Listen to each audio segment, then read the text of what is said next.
the billionaire dad who swore I wasn't his. I read the DNA results live on air. He called me a liar for years, telling anyone who'd listened that I wasn't his daughter. Daniel Hart, the billionaire, car dealership king, treated me like dirt while parading his perfect family in magazines. I grew up watching him on TV, knowing he was my father, but he'd look into cameras and laugh. That girl? Not mine.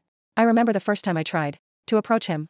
I was 15, standing outside his dealership after working my shift at a gas station, holding the only photo my mother had kept of them together. He barely glanced at me before muttering, "Tell your mom to stop chasing my money," and walked away. His lawyer, Grace, smirked like I was some nuisance.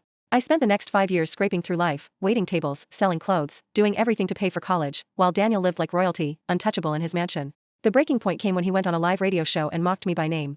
"Some people will do anything for attention," he sneered. "She's just trying to scam a rich man." My chest burned. I wasn't after his money. I just wanted the truth. That night, I decided I'd stop begging for scraps of recognition. I saved every dime to pay for a private DNA test, and when the results came back, I knew exactly how I'd end this. I called the same radio station Daniel loved and told them I had a story America needed to hear.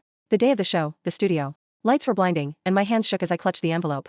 Daniel sat across from me in his designer suit, smirking like he owned the world. Grace stood behind him, arms crossed. "You're wasting everyone's time," he said, leaning into the mic. "This girl's nothing to me." I looked him dead in the eyes. "Then let's read the results live, Daniel." The silence was electric. I ripped open the envelope, my voice steady despite my pounding heart. Probability of paternity, 99.98%.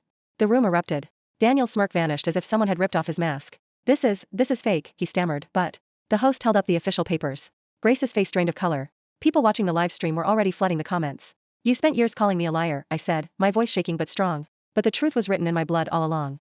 He tried to stand, but the crowd outside the studio was already shouting his name. His empire of perfection cracked. In real time.